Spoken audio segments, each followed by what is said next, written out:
तो आज हम करेंगे रोटेशनल मोशन के फर्स्ट और सेकंड लेक्चर की रिवीजन। फर्स्ट लेक्चर में सबसे पहले हमने देखा कि इनर्शिया क्या होता है। तो इनर्शिया किसी ऑब्जेक्ट की वो प्रॉपर्टी होती है जो उस ऑब्जेक्ट में, उस ऑब्जेक्ट की स्टेट में अगर कोई चेंजेस आ रहे हैं तो उसको अपोज करेगी। यानी कि इनर्शिया वो प्रॉपर्टी है जो किसी ऑब्जेक्ट को अगर वो चल रहा है तो चलाना चाहती है, अगर वो ऑब्जेक्ट रुकी हुई है तो उसको रुका हुआ रहना चाहती है। यानी इनर्शिया कभी नहीं चाहता कि किसी ऑब्जेक्ट की स्टेट में कोई चेंज आए। और उसके बाद देखा था मूवमेंट ऑफ इनर्शिया। तो इनर्शिया क्या था? किसी ऑब्जेक्ट की स्टेट में चेंज ना आए, उसकी ये प्रॉपर्टी थी। और मूवमेंट ऑफ इनर्शिया की किसी ऑब्जेक्ट की रोटेशनल स्टेट में चेंज ना आए।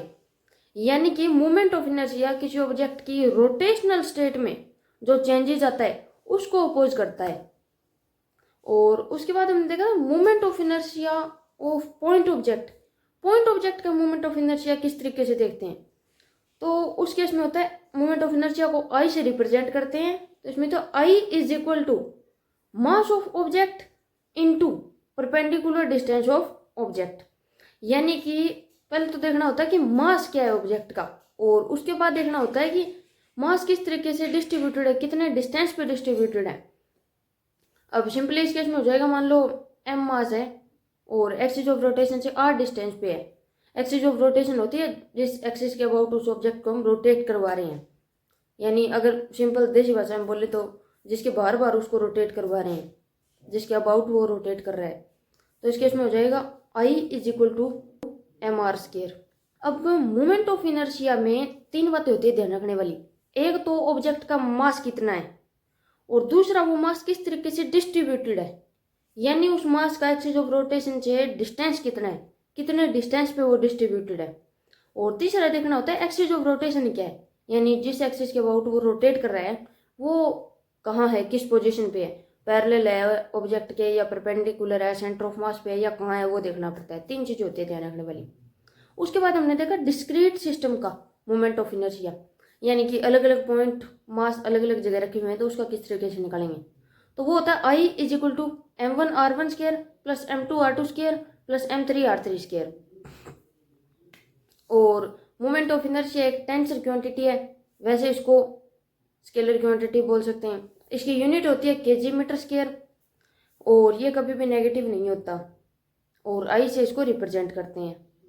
उसके बाद हमने देखा था लेक्चर 2 में कि अगर मान लो कोई रोड है या फिर कोई भी कंटिन्यूस बॉडी है, उसमें अगर हमने भारी वाला मास एक्सिस ऑफ रोटेशन के पास रख रखा है, हल्के वाला मास एक्सिस ऑफ रोटेशन से दूर रख रखा है, और दूसरे केस में अगर मतलब भारी वाला दूर रख दिया, हल्के वाला पास रख दिया, मतलब अलग अलग डिस्ट्रीब्यूशन की जाए तो किस तरीके से वेरी करता है।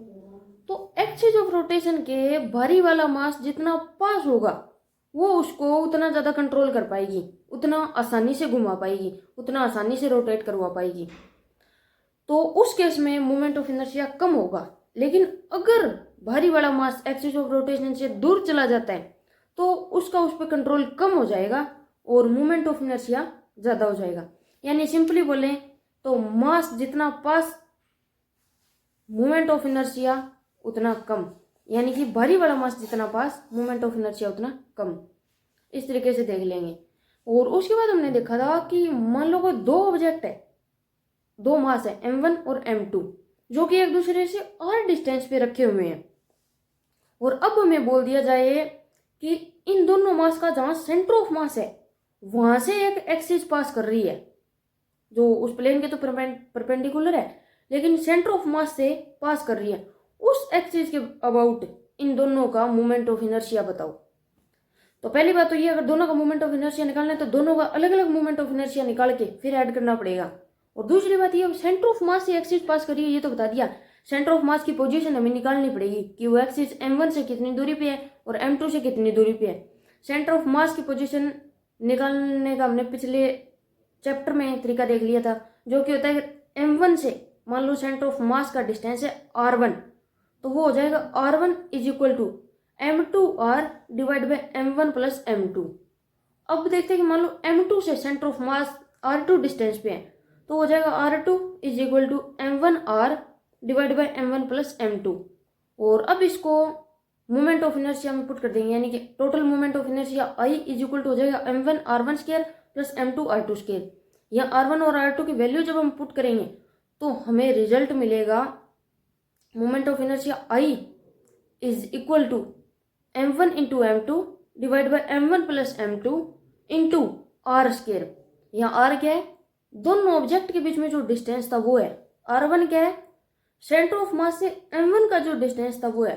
r2 क्या है, m2 मास से सेंटर ऑफ मास का जितना डिस्टेंस था वो है। तो ये हमने इस तरीके से देखा था।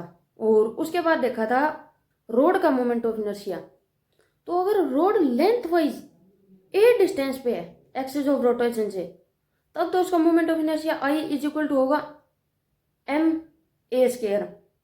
लेकिन अगर मान लो कोई रोड है, उसके वन एंड से एक्सिस ऑफ रोटेशन पास कर रही है, उसके किसी भी एक एंड से एक्सिस ऑफ रोटेशन पास कर रही है, उसके अबाउट उसको रोटेट करवाना है, तब उसका मोमेंट ऑफ इनर्शिया निकालना है। तो वो हो जाएगा I is equal to ml square divide by 3।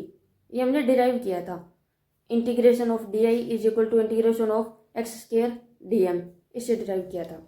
और उसके बाद था कि अगर उस रोड की डेंसिटी वेरी कर रही है, यानी lambda is equal to lambda naught x है, और फिर उसके वन एंड से कोई एक्सिस ऑफ रोटेशन है, अब इसका मोमेंट ऑफ इनर्शिया बताओ।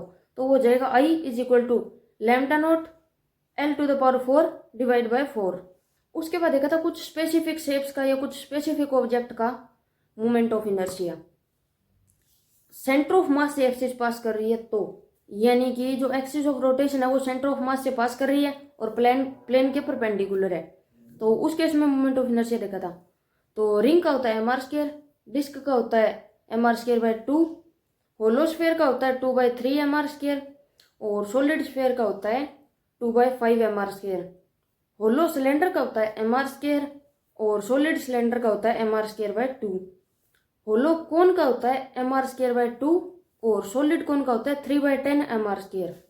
उसके बाद दो थ्योरम देखी थी, पैरेलल एक्सिस थ्योरम और परपेंडिकुलर एक्सिस थ्योरम। तो सबसे पहले पैरेलल एक्सिस थ्योरम देखते हैं। पैरेलल एक्सिस थ्योरम सभी ऑब्जेक्ट पे वैलिड है। इसमें होता क्या है कि हमें दो एक्सिस लेनी होती है। कंडीशन ये है कि दोनों एक्सिस एक दूसरे के पैरेलल होनी चाहिए, यानी कि ऑब्जेक्ट के प्लेन के चाहे परपेंडिकुलर हो चाहे पैरेलल हो, कोई मतलब नहीं है, एक दूसरे के पैरेलल होनी चाहिए वो दोनों एक्सिस, और उनमें से एक एक्सिस सेंटर ऑफ मास से पास करनी चाहिए। तो इस केस में मोमेंट ऑफ इनर्शिया या इस थ्योरम का जो फॉर्मूला आया था वो होगा I naught is equal to ICM plus MD square. यहाँ I नोट है सेंटर ऑफ मास के अलावा जो हमने एक्सिस ली थी उसके about moment of inertia, ICM है सेंटर ऑफ मास पे हमने जो एक्सिस ली थी उसके about moment of inertia, M है मास ऑफ ऑब्जेक्ट, और D है सेंटर ऑफ मास से जो एक्सिस पास करी है उसके और दूसरी एक्सिस के बीच का परपेंडिकुलर डिस्टेंस बोल सकते हैं। ये था इसमें कंडीशन। क्या है इसमें पैरेलल एक्सिस थ्योरम में दो कंडीशन है, एक तो दोनों एक्सिस एक दूसरे के पैरेलल होनी चाहिए, और दूसरा उनमें से एक एक्सिस सेंटर ऑफ मास से पास करनी चाहिए। उसके बाद अब perpendicular axis theorem. Perpendicular axis theorem mainly 2D object पे वैलिड है, और एक इसमें कंडीशन है कि जो ऑब्जेक्ट है वो प्लेनर होना चाहिए। तो इसमें होता क्या है कि मान लो दो एक्सिस है, एक्स एक्सिस और वाई एक्सिस, उनके अबाउट मोमेंट ऑफ इनर्शिया को जब हम ऐड करेंगे तो वो जेड एक्सिस के अबाउट जो मोमेंट ऑफ इनर्शिया आएगा उसके इक्वल आएगा, यानी IX plus IY is equal to IZ। अब इसमें कंडीशन क्या है कि दो एक्सिस तो एक दूसरे के प्लेन में होनी चाहिए, एक ही प्लेन में होनी चाहिए दो एक्सिस तो, और तीसरी एक्सिस प्लेन के परपेंडिकुलर होनी चाहिए। लेकिन एक जो मोस्ट इंपॉर्टेंट कंडीशन है वो ये है कि तीनों एक्सिस एक दूसरे के परपेंडिकुलर होनी चाहिए, यानी कि दो एक्सिस प्लेन में होगी, एक प्लेन के अलावा कहीं होगी, लेकिन तीनों एक्सिस के बीच में जो एंगल है वो 90 डिग्री का होना चाहिए। और इन दो लेक्चर में हमने इतना ही पढ़ा था।